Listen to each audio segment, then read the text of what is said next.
Olá, tudo bem com você? Vamos lá para mais uma leitura? Então, como é que está sendo a leitura para você? Novo livro, né? O Espírito Santo. Nós começamos aqui com o capítulo, a introdução, né? O capítulo 1 e 2. E hoje nós vamos para o capítulo 3 e o capítulo 4. Capítulo 3 nós vamos falar sobre relacionamento pessoal. E o capítulo 4, deixa eu me lembrar aqui, sobre a Trindade. Então, pega sua água, seu caderno, a Bíblia, valeu, babando.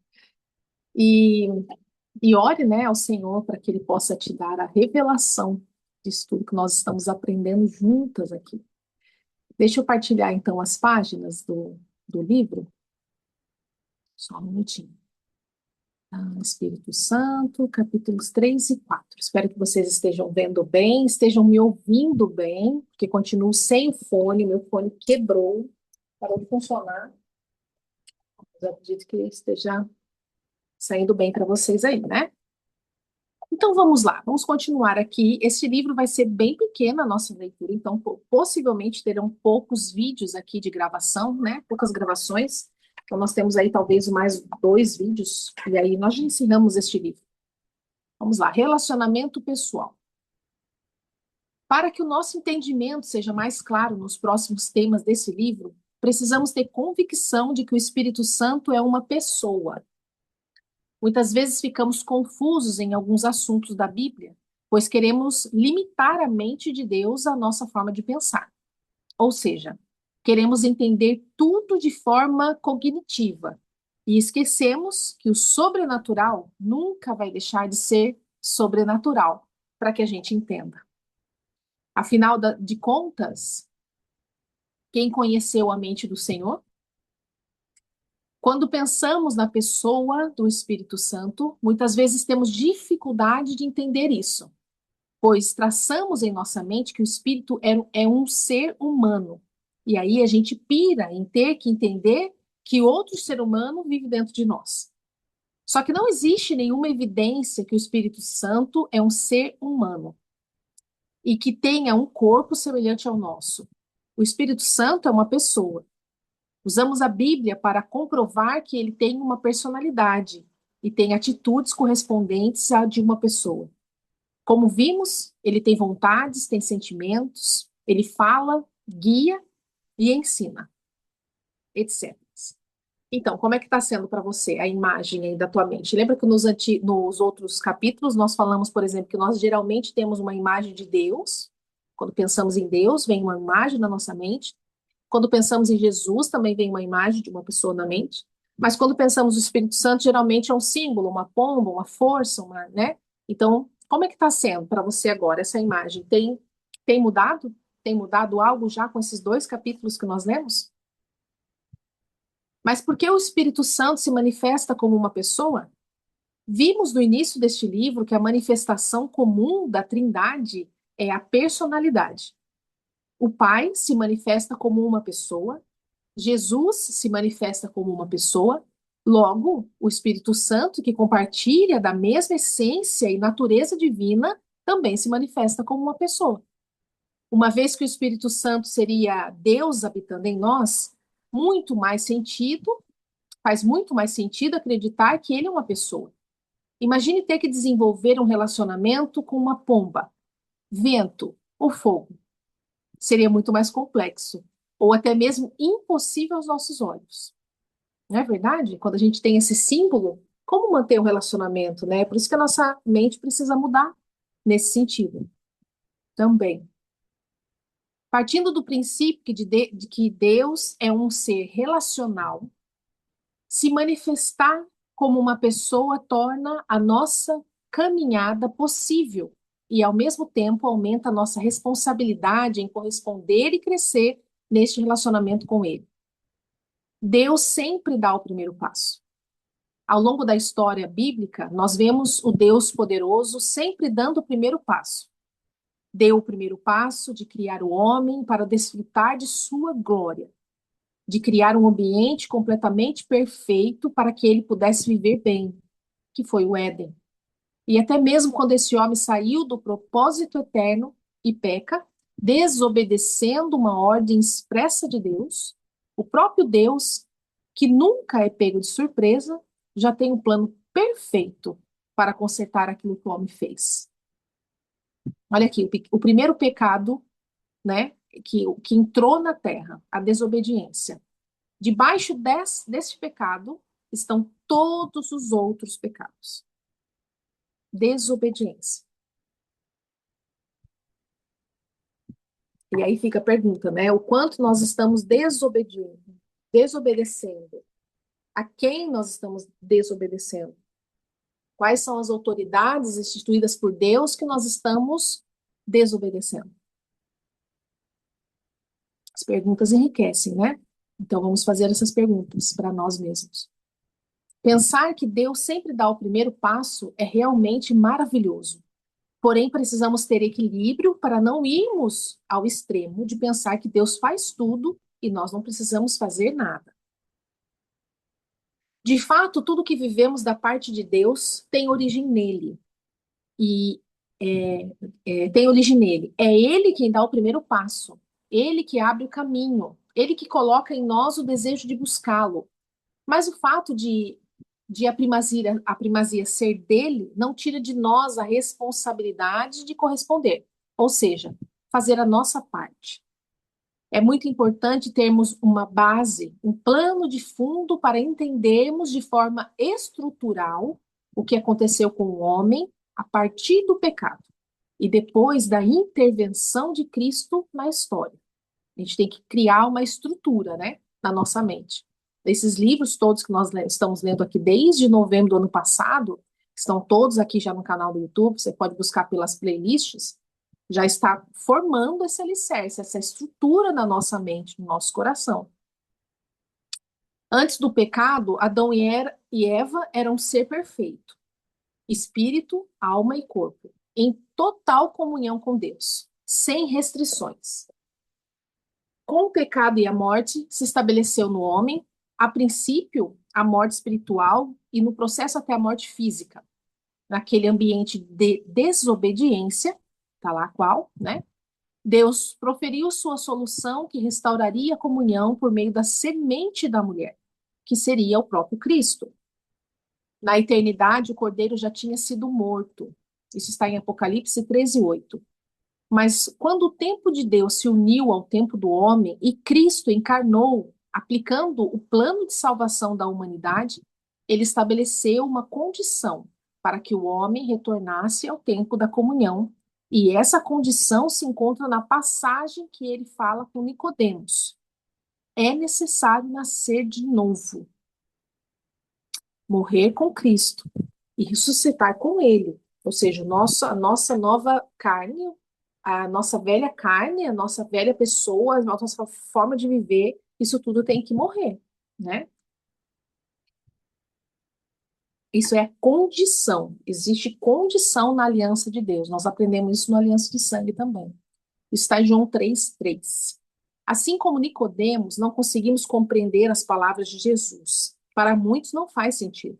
Porém, nós sabemos que essas palavras implicam realidades espirituais. E sendo assim, podemos cavar um pouco mais e encontrarmos os tesouros que estão além da letra.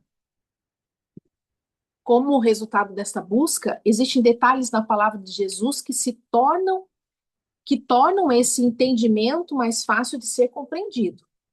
A palavra no grego utilizada no Evangelho de João para nascer é genaon, que significa gerar ou dar à luz. E é colocada no texto de forma passiva, mostrando que essa ação é do Espírito Santo e não algo que a pessoa possa realizar por seus próprios esforços. Passiva, não é ativa, passiva. Já a expressão de novo, no grego, é anotem, que significa de cima, do alto ou de novo.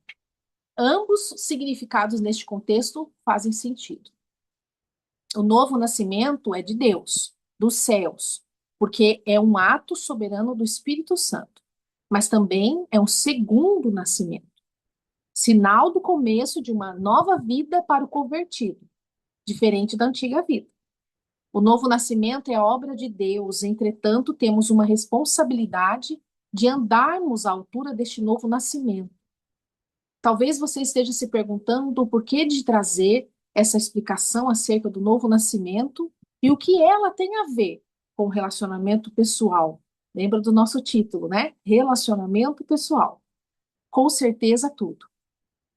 Uma vez que chegamos nessa definição, se você quiser anotar, é bem interessante. Olha, o novo nascimento implica na recriação. Recriação, algo que já é criado, né? Recriação do nosso espírito. E a partir daí, o Espírito Santo vem habitar em nós, possibilitando a comunhão que fora quebrada com o pecado. Então, quanto mais nós vamos recriando no Espírito, né, vivendo uma nova vida, o Espírito Santo passa a habitar em nós e nos possibilita a comunhão com Deus. Podemos afirmar que o Espírito Santo não poderia estar mais perto do que dentro de nós. E isso, podemos afirmar que o Espírito Santo não poderia estar mais perto do que dentro de nós. E isso não é verdade, e não é novidade. O que muitas vezes nos falta é a real consciência disso na prática, no dia a dia, que não existe barreira, nenhum obstáculo geográfico que nos impeça de conhecer e se relacionar com a pessoa tão especial que é o Espírito Santo. Muitas vezes deixado de lado, né, gente? Correspondendo ao relacionamento. Algo que fica claro à luz da Bíblia é que a igreja primitiva entendeu bem essa realidade, pois a partir do momento em que o Espírito Santo desceu, o comportamento das pessoas mudou. Conseguimos ver no livro de Atos essas pessoas interagindo com o Espírito Santo, dando a ele a honra e a atenção necessária, pois queriam ser guiados e ensinados acerca de todas as coisas. Essa honra, com certeza, foi resultado do entendimento que Jesus passou a dizer que rogaria ao Pai e ele daria outro consolador. Uma vez que Jesus utilizou essa palavra, os discípulos entenderam que o Espírito Santo seria esse outro. Sendo assim, da mesma forma que eles honravam a Jesus como Senhor, o Espírito Santo deveria ser honrado da mesma forma. A preocupação deles era, né? E agora? O que nós vamos fazer, Jesus, né? Se você vai ao Pai, como que nós vamos conseguir caminhar nessa terra? E aí ele fala, é necessário que eu vá para que o Espírito venha sobre vocês. E deixou com nós, né? O Espírito dele. No decorrer da construção dessa ideia, a palavra honra me chamou a atenção e me fez lembrar de algo interessante que li a respeito de um texto que gostamos. 2 Coríntios 3,17. Ora, o Senhor é o Espírito, e onde está o Espírito do Senhor, ali há liberdade. Há um texto muito conhecido, lido e cantado praticamente em todos os lugares que eu vou. Inclusive, eu mesmo já fiz aplicações desse versículo em momentos de louvores congregacionais. Vamos lembrar aqui o autor do livro, esse livro maravilhoso que está nos ensinando com essa clareza, né, da pessoa do Espírito Santo, é o Leandro de Souza Almeida. Glória a Deus pela vida dele. Porém, ao analisarmos o texto a fundo, veremos que, infelizmente, temos interpretado de forma errada. É verdade que o Espírito Santo compartilha o atributo divino da onipresença e está em todos os lugares. Prova disso está em Salmos 139, que, em resumo, é: para onde fugirei do teu Espírito? Ele está em todos os lugares, não é verdade?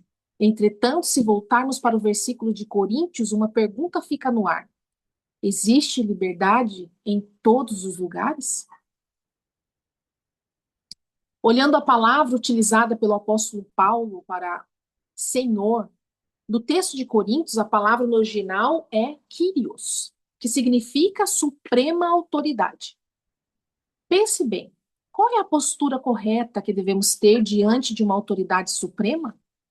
Imagine você aí, enquanto eu tomo minha água, há um calor aqui, quando você está na frente de um juiz, né, de uma autoridade assim, um presidente, como que é a sua postura?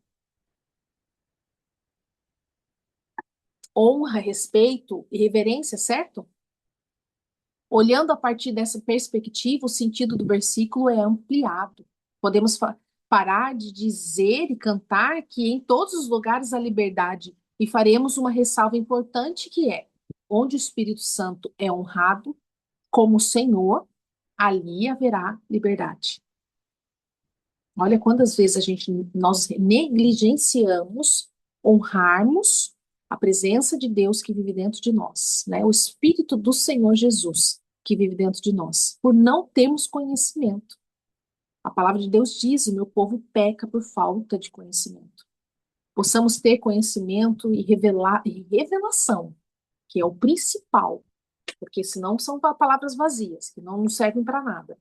Mas a revelação do Espírito no nosso espírito, né? Conhecimento dos céus, a revelação dos céus, para não ficarmos mais negligenciando coisas por não sabermos. Isso explica uma coisa, e talvez neste momento da leitura o Espírito Santo iluminou alguma área da sua vida em que você não estava desfrutando de liberdade. E ele assim o fez. Faça uma pausa e se arrependa e se posicione para desfrutar da verdadeira liberdade que está disponível para você.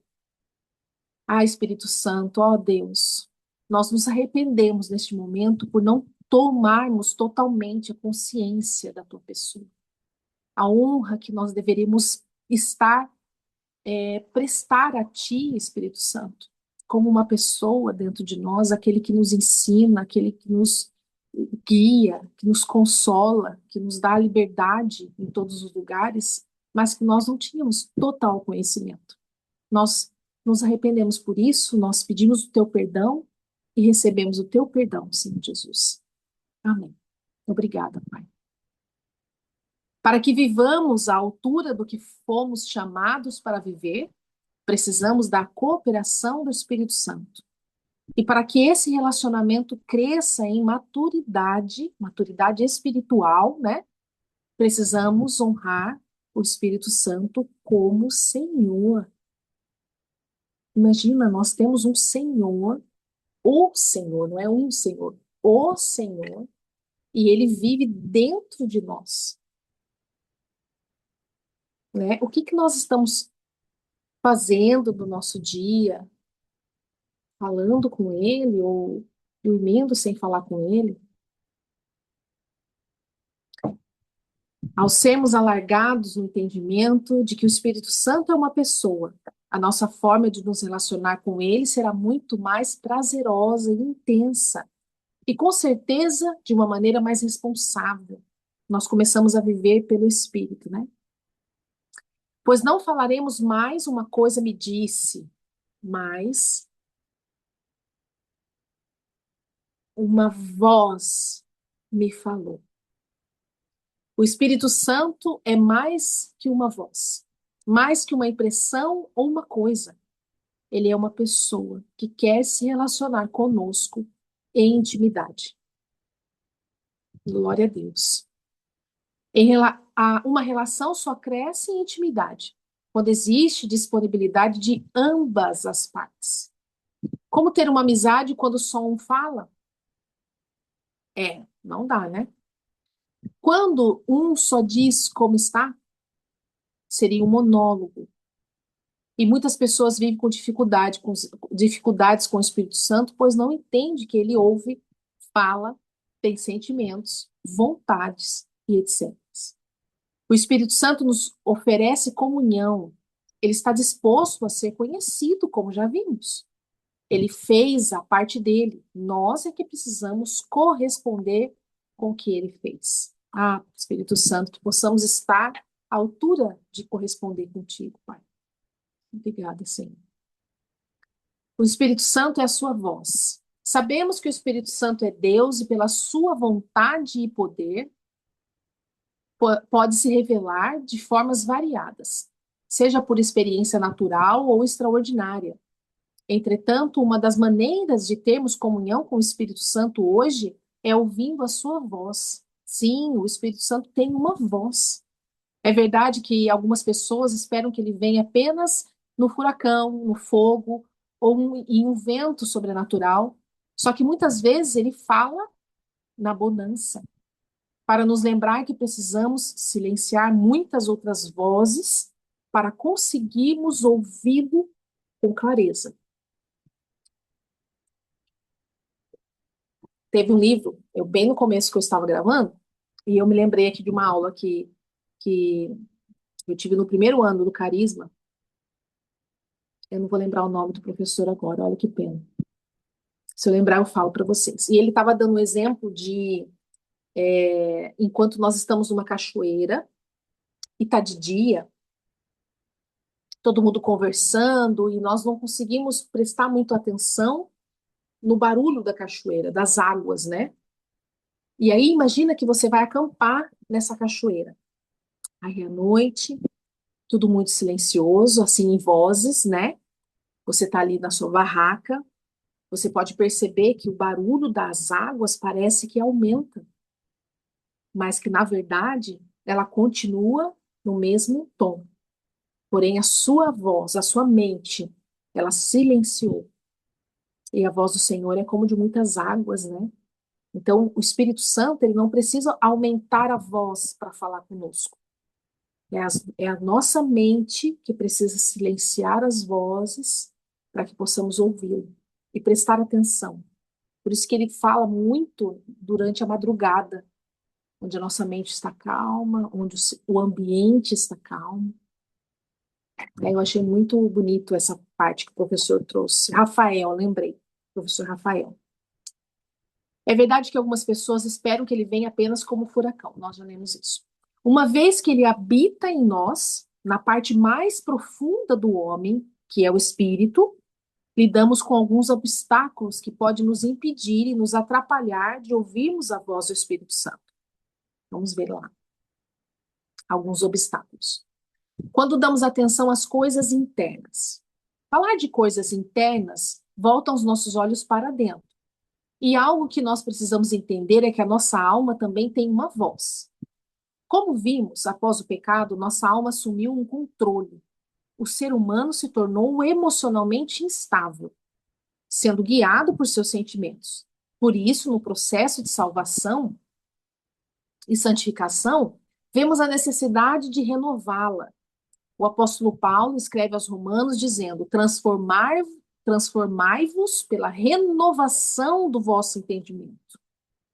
Lidar com a nossa alma não é processo fácil, mas é possível.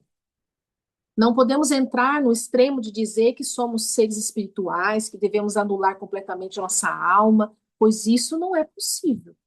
Nós não precisamos e nem podemos desativar completamente nossa alma. Afinal de contas, é ela quem nos permite ter sentimentos, vontades, pensamentos. O que nós não podemos permitir é que ela domine a nossa vida. Eu costumo dizer que a nossa alma só dá show quando nós damos plateia para ela. Imagine que você passou por uma situação de decepção com um líder e ele te feriu emocionalmente. Sua dor é legítima, pois nessa situação ele errou contigo.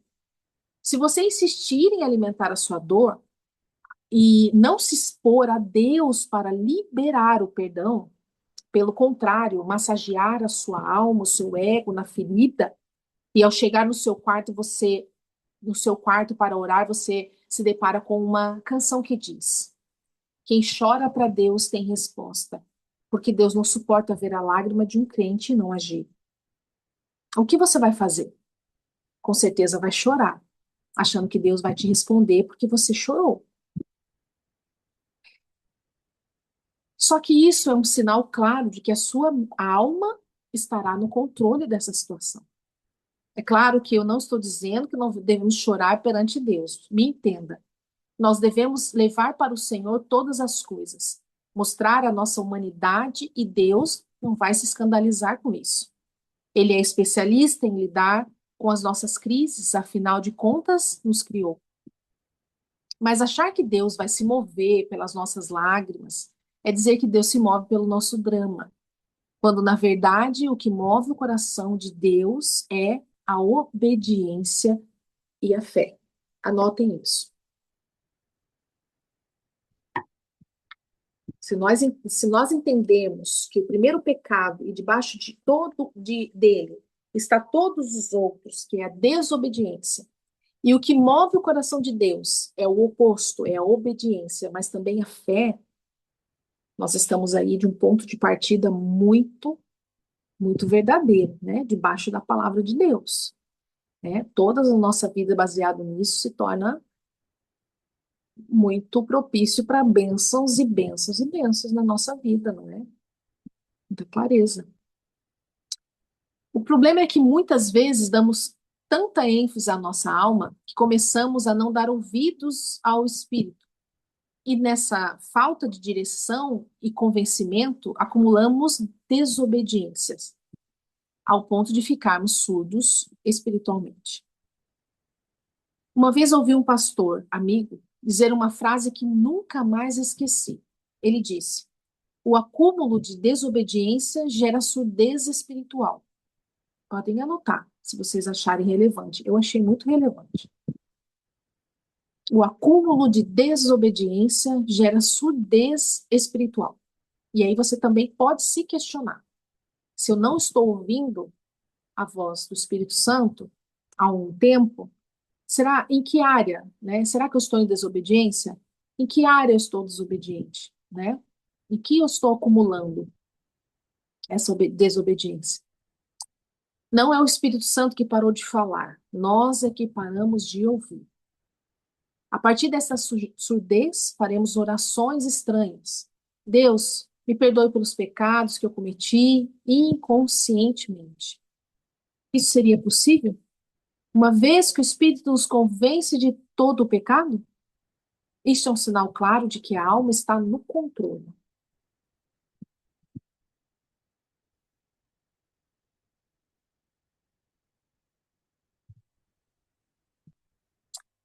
Depois de nascermos de novo, nossa alma não precisa mais governar, e o salmista nos ensina uma chave poderosa para a nossa caminhada. Salmos 42, 11. Por que você está tão abatida, ó minha alma?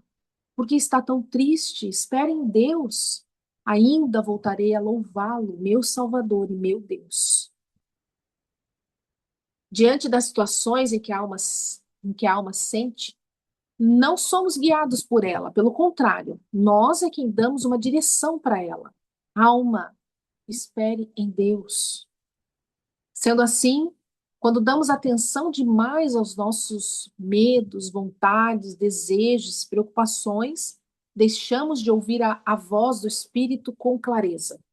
Pastor Aldo disse uma vez, eu já falei aqui na gravação de algum livro, que Satanás sempre vai perguntar aquilo que nós estamos sentindo. O que você está sentindo? E aí vai vir os medos, ansiedades, desejos, vontades, preocupações, referente a alguma situação, né? Mas Deus sempre vai te perguntar em quem você crê. Em quem você crê? É que nossos olhos se voltam a Ele nessa pergunta, né? Então gravem isso e anotem isso também. Quando damos atenção às coisas externas, hoje em dia o nosso maior erro tem se chamado distração, né? Ah, Deus.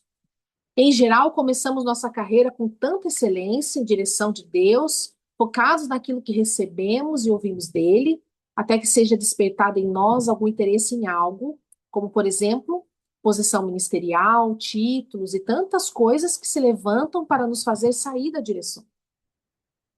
Quando começamos a corresponder a essas distrações, é um sinal claro de que não estamos ouvindo a voz do Espírito Santo com clareza. Quando começamos no ministério Quando começamos o ministério de pregação da palavra, gostamos muito de fazer analogias com histórias bíblicas. E, de fato, é uma ferramenta que pode trazer aplicação prática para nós atualmente. Isso me fez lembrar na história de Noé, um homem justo que viveu um tempo difícil, em que a humanidade estava totalmente corrompida. Todos conhecemos bem essa história e sabemos que Deus falou com ele acerca de um juízo que enviaria para a terra. Esse juízo seria o dilúvio, não apenas a sentença do que ele falaria. Deus também entregou a Noé um plano de salvação chamado arca.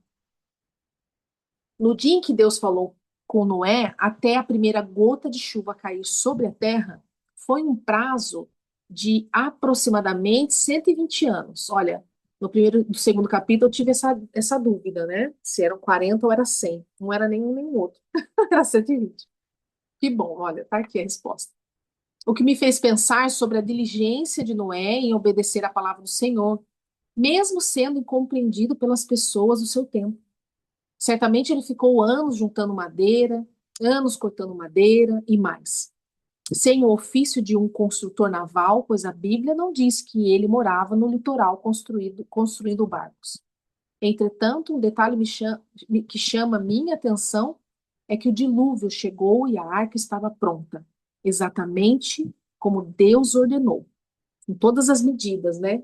Imagina, né? No meio de uma cidade, 120 anos esse homem passou a cortar madeira e a construir nas medidas específicas que o Senhor, todo mundo acho que chamava, né, ele de louco, no mínimo, penso eu. Qual lição que tiramos? Fazendo uma analogia dessa história, todos nós recebemos de Deus palavras e promessas que apontam para um tempo específico. E não podemos nos esquecer que Deus zela em cumprir a sua palavra. Mesmo que a promessa aponte para um tempo enquanto ela não se cumpre, precisamos andar em obediência. Olha só, como demorou 120 anos.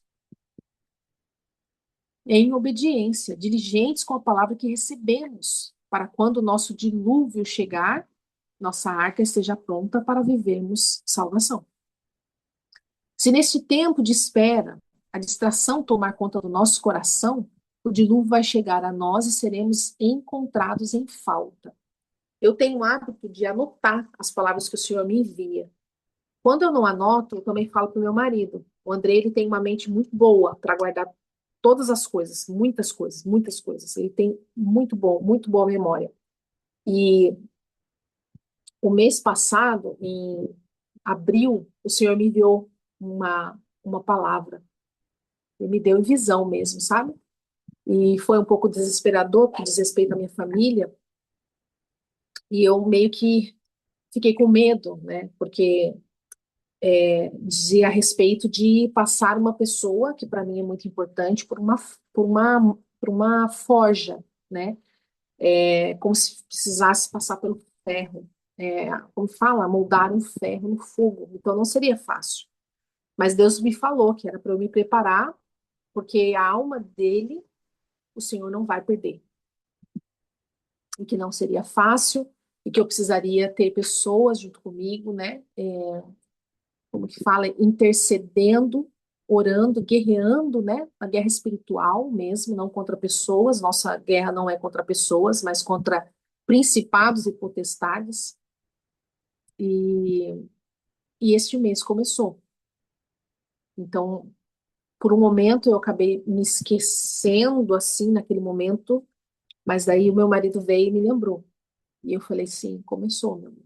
Aí, mas quando não é muito rápido assim, de um mês para o outro, como aconteceu, eu tenho o costume de anotar, por exemplo, a minha primeira Bíblia tem anotado, tem fotos no meu celular da anotação, livros, né? Por exemplo, a primeira vez, quando eu estava lendo os livros do primeiro ano do Carisma, eu não vou lembrar qual foi agora, acho que foi o terceiro ou quarto livro que eu estava lendo, o senhor me entregou para fazer o clube do livro, que é isso que eu estou fazendo aqui com vocês. Eu gravo todos os livros do primeiro ano do Seminário Carisma. E eu vou até o fim, se Deus me permitir, né? E ele me deu isso. E em obediência, eu estava no começo do ano, no final do ano, eu gravava com pessoas, com as meninas.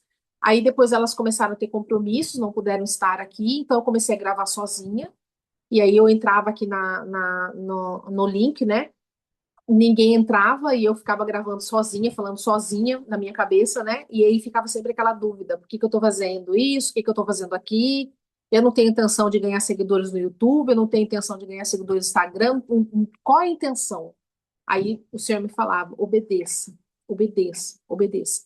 E eu tinha muita dificuldade em gravar. Se você for para lá, por exemplo, no livro Cristo Aquele que Cura, que foi o primeiro, você vai ver que eu gaguejava muito, errava muitas palavras. E o Senhor foi me tratando. E com o tempo eu fui entendendo que isso aqui era mais sobre mim, sobre aquilo que ele tinha que fazer na minha vida, e também uma forma de discipular, uma forma também de pregar a palavra, porque agora, como está liberado no YouTube, eu não sei para quantas pessoas pode chegar, né?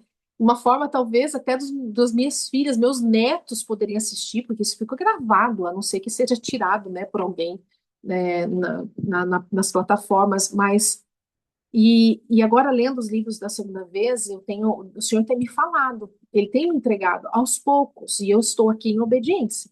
Mas agora com muito mais entendimento, com muito mais amor também, porque antes eu relutava, né?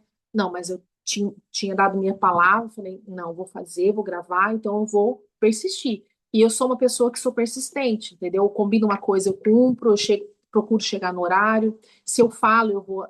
Dá uma questão de constância, né? Tudo que você faz com constância, além de passar também uma segurança para você, passa segurança para as pessoas. Pessoas têm você tem uma credibilidade maior quando você faz uma coisa todo o tempo, todo o tempo, todo o tempo. As pessoas estão vendo você fazendo sempre a mesma coisa, tipo isso, né?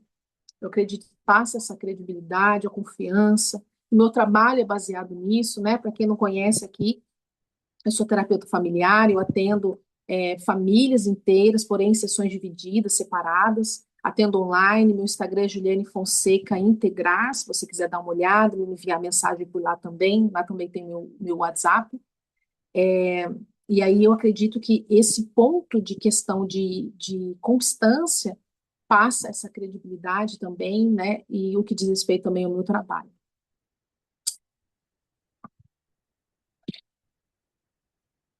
Desculpe com a pausa aí. Acredito que o Espírito Santo está falando com você neste momento, trazendo em seu coração um alerta sobre coisas, pessoas e lugares que comprometam o lugar da promessa em seu coração. Faça uma pausa, ore e corresponda ao mover do Espírito Santo agora. Agora você pode fazer essa pausa. Pega a tua água, faz uma pausa aqui no vídeo e ore ao Espírito Santo de Deus. Não deixe de orar. E depois você dá continuidade aqui comigo no capítulo 4, tá bom? Vai lá, pausa e depois volta.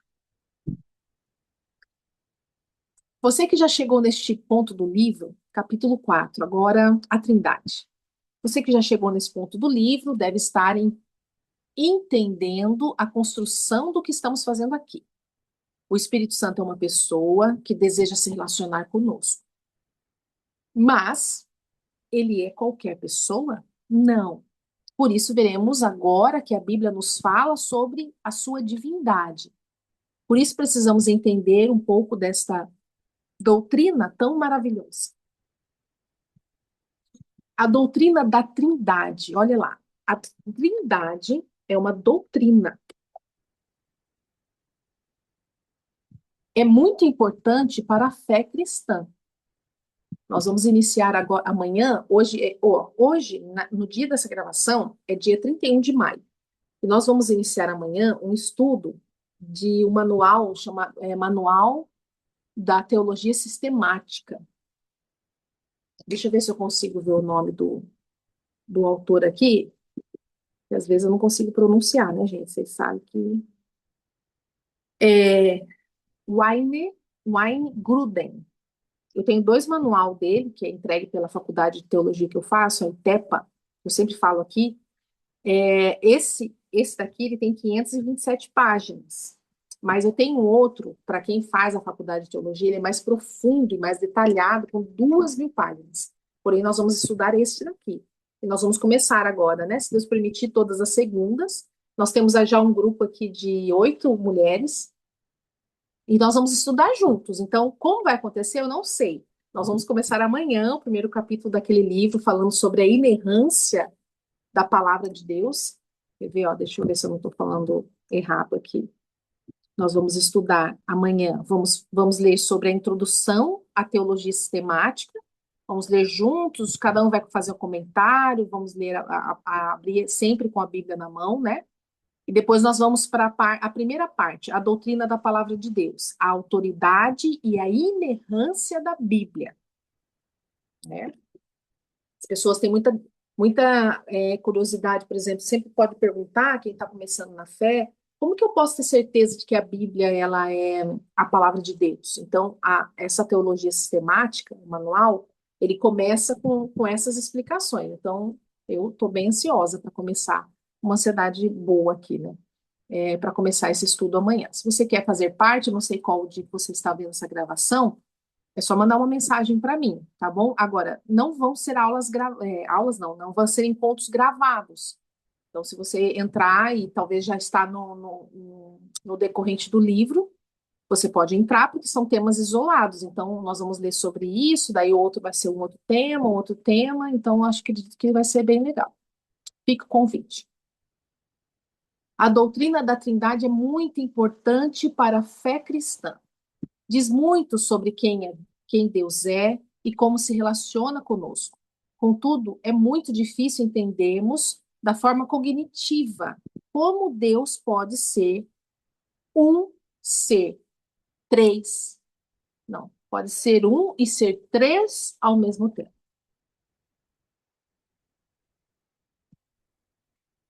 Existem várias interpretações acerca da Trindade. Muitos comparam com a água, pois dizem que ela pode se manifestar de três formas. Legal isso aqui, ó. Líquida, sólida e gasosa. Outros comparam com um ovo, pois ele é composto.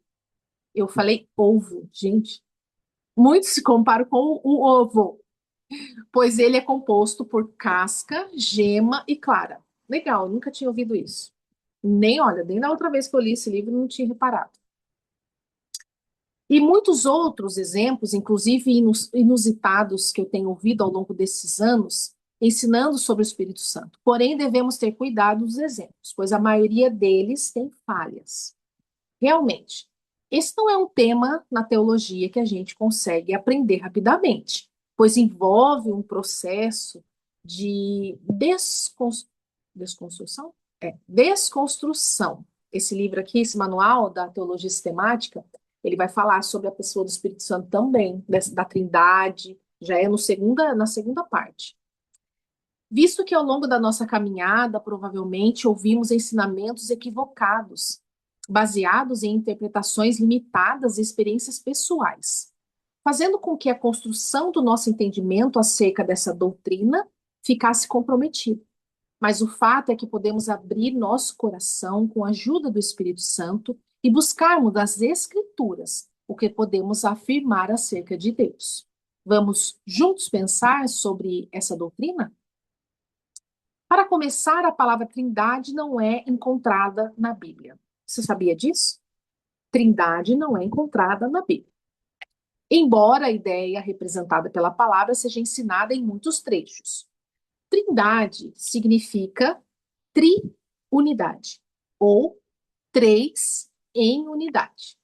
Anotem aí no teu caderno, no teu livro, tome nota. Trindade significa triunidade ou três em unidade, e não é encontrada na Bíblia. É usada para resumir o ensinamento bíblico de que Deus é três pessoas, porém, um só Deus. No Antigo Testamento, nós vemos uma revelação parcial, embora não seja algo explícito. Várias passagens dão a entender ou até implicam que Deus existe como mais de uma pessoa. Devido à falta de textos explícitos sobre este tema, algumas interpretações teológicas, nós sabemos aqui que existem linhas de interpretações teológicas, né? Tem gerado discussões e divergências sobre essa doutrina. Por exemplo, de forma superficial, alguns usam o texto de Deuteronômio 6,4 para afirmar que Deus é uma pessoa, só, uma pessoa só, pois o texto diz: Escute, Israel, o Senhor nosso Deus é o único Senhor. Não podemos basear a interpretação do texto na forma que a tradução do versículo para o português trouxe, pois se assim fizermos, podemos dizer que Deus é uma só pessoa. Mas sabemos que o Antigo Testamento foi escrito em hebraico. Daí, ao analisarmos o versículo no original, se abre diante de nós uma outra possibilidade totalmente diferente do que vimos de forma superficial. Deuteronômios 4, 6:4 no hebraico diz, ai meu Deus, Shema Israel, Adonai Eloheinu, Adonai Echad. Na sua tradução literal seria, ouve Israel, Adonai nosso Deus, Adonai é um. Olhando para os dois textos, aparentemente não mudou nada, porém existe um detalhe no texto. No hebraico existem duas palavras diferentes que são utilizadas para um. É, Iaide, que seria uma unidade singular, e Echad, que seria uma unidade composta. Unidade singular, unidade composta. Esta palavra, Echad, é uma unidade composta. É composta também, peraí, é encontrada também em Gênesis capítulo 2, versículo 24, que diz, por isso, o homem deixa pai e mãe e se une à sua mulher, tornando-se os dois uma. Echad, só carne. Composto, né? Composto. Neste texto, a palavra Echad é uma unidade composta de duas pessoas, homem e mulher. Outro texto no Antigo Testamento, que está no centro das discussões teológicas sobre a Trindade, é Gênesis 1:26. E o autor, Wayne Grudem, que legal, gente, está aqui, ó, o autor do manual teológico que nós vamos começar, de teologia sistemática que nós vamos começar a ler. Olha aqui, é esse nome aqui, eu não sei se eu estou pronunciando certo, vocês me perdoam, mas é esse aqui. Olha, eu sinto que o Senhor está testificando, confirmando para nós. Glória a Deus. E o autor, Wayne Grudem, explica bem esse versículo. Deus disse, façamos o homem à nossa imagem, conforme a nossa semelhança. O que significa o verbo, façamos? E o pronome, nossa? Ambos da primeira pessoa no plural? Alguns já afirmaram tratar-se de plurais majestáticos. Forma de falar que um rei usaria ao dizer, por exemplo, temos o prazer de atender-lhe o pedido. Porém, no Antigo Testamento hebraico, não se encontram outros exemplos em que um monarca use verbos no plural ou pronomes plurais para referir-se a si mesmo nesta forma de plural majestático.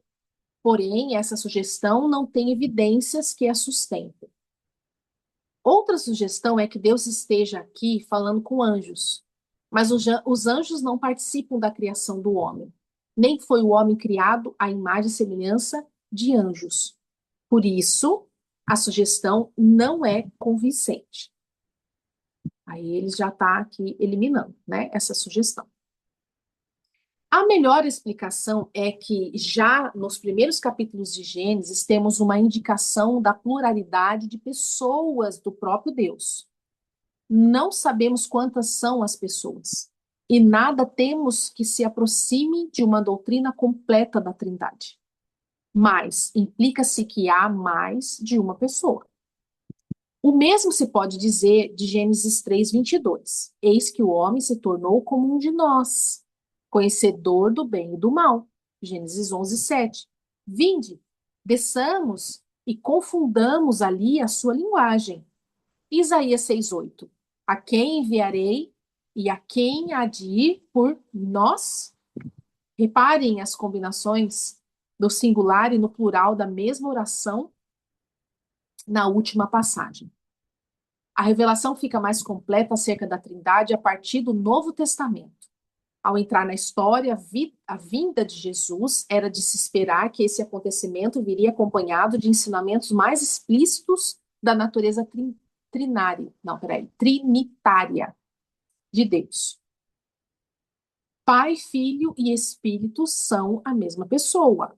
Provavelmente você já escutou alguém falar que Deus é uma pessoa só e que por um tempo se manifestou como Pai, depois veio como Jesus e agora está como Espírito Santo. Eu já escutei isso de várias pessoas. Embora isso fosse possível, se Deus, em sua soberania, quisesse assim. Quando lemos a Bíblia com atenção e analisamos os detalhes, seria muito complexo afirmar tal coisa. Uma vez em que várias passagens fica claro que há uma distinção de pessoas. Por exemplo, Filipenses 1:2. Graças a vós, a paz e paz da parte de Deus, nosso Pai, e do Senhor Jesus Cristo. Quantas pessoas divinas você encontra neste versículo? Duas: o Pai e o Jesus Cristo. João 3,16. Porque Deus amou o mundo de tal maneira que deu o seu Filho unigênito para que todo aquele que nele crê não pereça, mas tenha a vida eterna. Interpretando o versículo acima, podemos afirmar sem medo de que Deus, que entregou o seu Filho Jesus, foi o Deus Pai. Mais uma distinção clara de pessoas e afirmação de que o Pai é Deus. Tito 2,13. Aguardando a bem-aventurança, esperança e o aparecimento da glória do nosso grande Deus e também, né, e Salvador Jesus Cristo.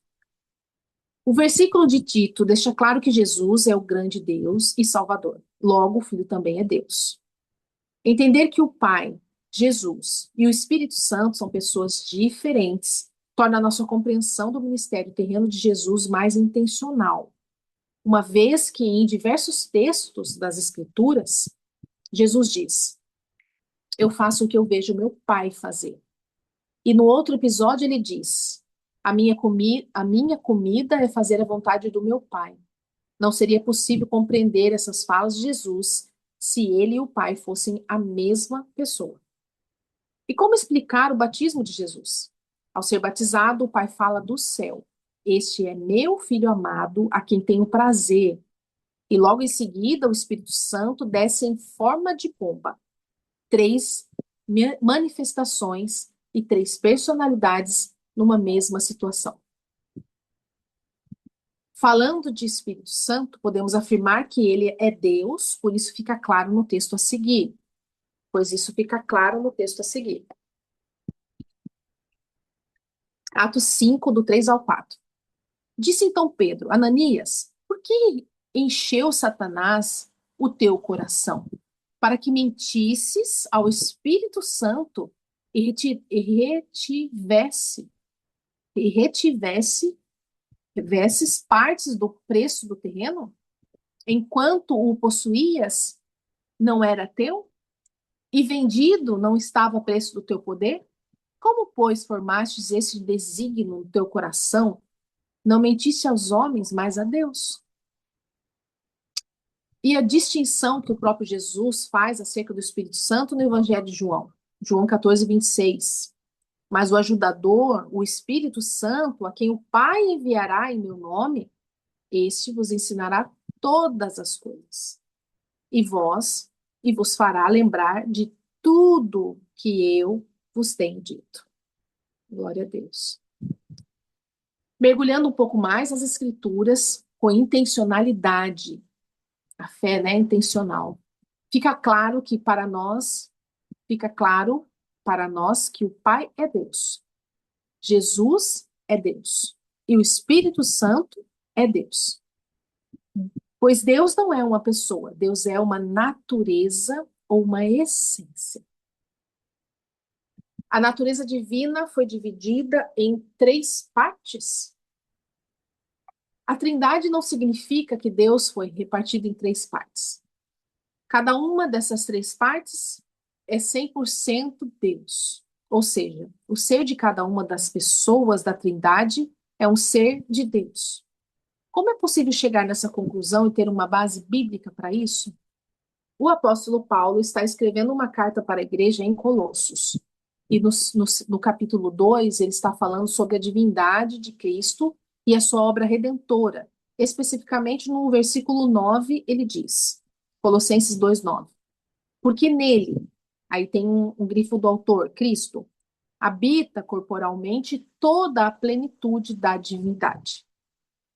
Então, se Jesus aqui na Terra estava com a plenitude, ou seja, a totalidade da divindade, o Pai ficou sem nada? O Espírito Santo ficou sem nada? Não faz sentido pensar nessa divisão. Logo, é mais fácil compreender que ambos são plenamente divinos. Por isso, a ideia que existe uma hierarquia na Trindade não se sustenta. Embora em nossa fala cristã costumamos usar a expressão terceira pessoa da Trindade, fazendo menção ao Espírito Santo, mas não, se não há hierarquia, por que chamamos de terceira pessoa? A primeira pessoa da Trindade não seria a mais poderosa? Não. Quando analisamos a atuação da Trindade na história, podemos perceber que existem diferentes tempos de manifestação. O Pai foi a primeira pessoa da Trindade a se manifestar. Isso fica claro no Antigo Testamento. Depois foi Jesus que se manifesta na plenitude dos tempos para executar na terra a sua obra de redenção. E após a sua morte e ressurreição, voltou para o Pai e enviou a promessa do Espírito Santo. Por isso usamos os termos em ordem cronológica. O Pai, depois Jesus e agora o Espírito Santo. Que legal, né? Por que Trindade não é contraditório? Vamos ver. Deus não é uma pessoa, mas uma natureza divina presente em três pessoas distintas. Realmente é difícil compreender essa verdade de forma cognitiva. Tentar explicar isso por uma pessoa recém-convertida, para uma pessoa recém-convertida, não é tarefa fácil, pois parece muito contraditória essa doutrina.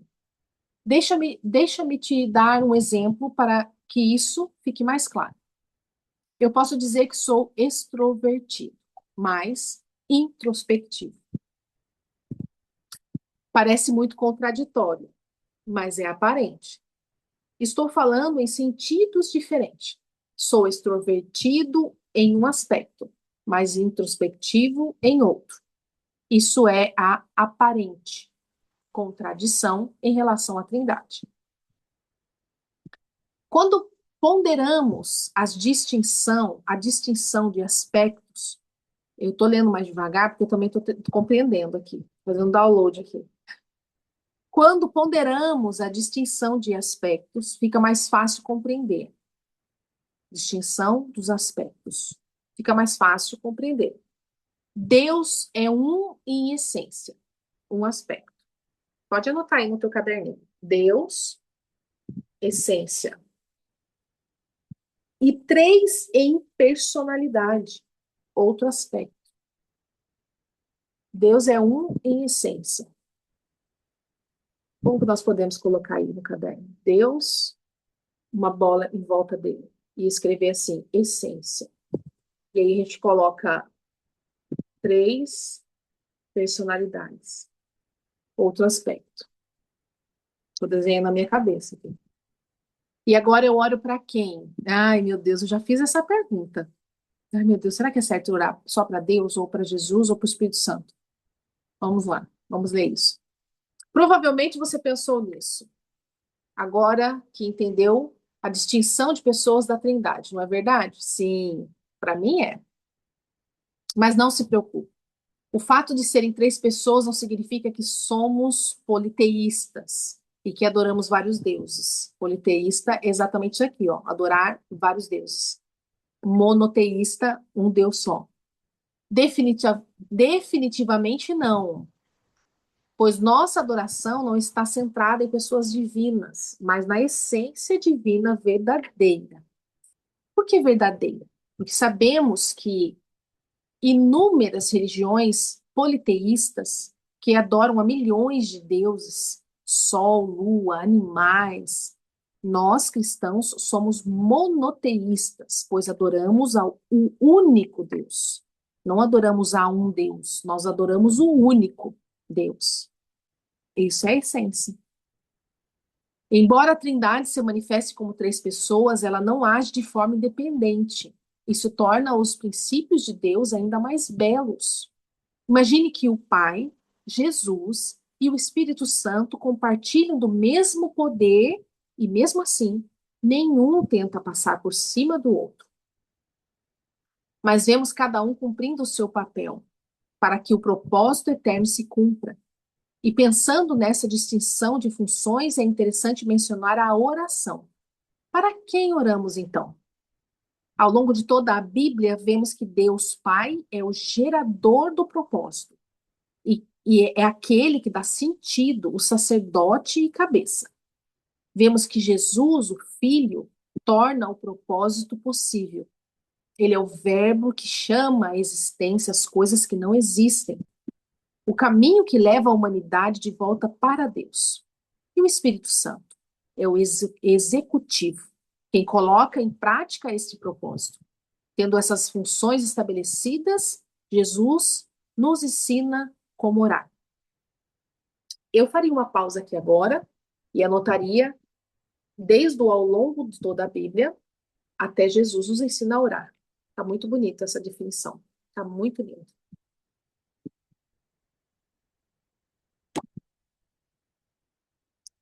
Mateus 6,6. Mas quando orarem, cada um vá para o seu quarto, feche a porta e ore ao seu pai em segredo.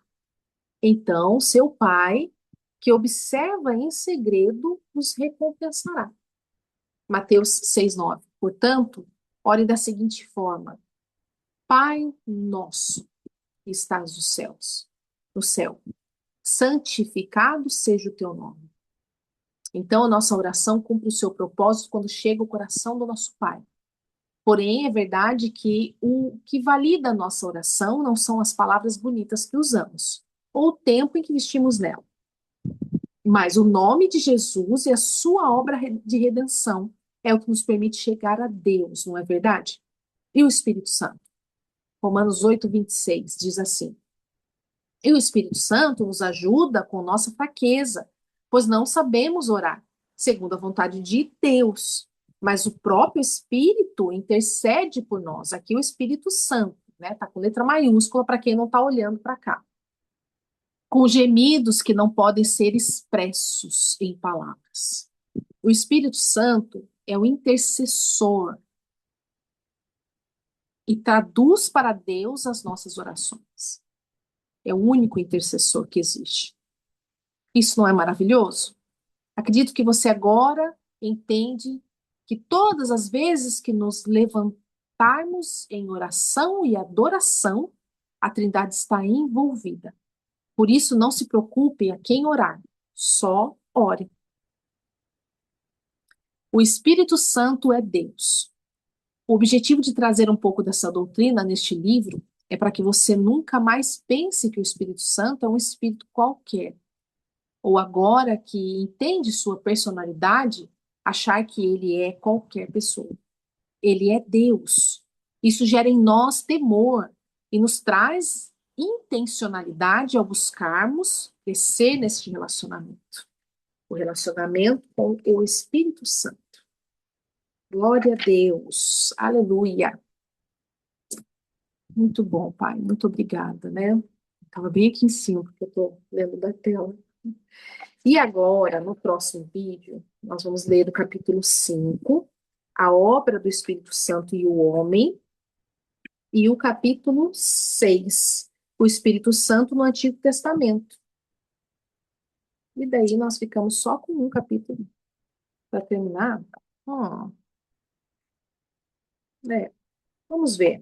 Talvez a gente termine tudo, ou eu faça em 2 vezes também, para não ficar muito cansativo. Olha, nós já estamos aqui em 1h04. Tá muito bom, né? Separar essa horinha para aprender mais da palavra de Deus. Então tá, nos vemos na próxima gravação. Eu espero que você tenha gostado. Deixe lá sua mensagem no Instagram para mim. E Deus te abençoe. Até a próxima. Tchau.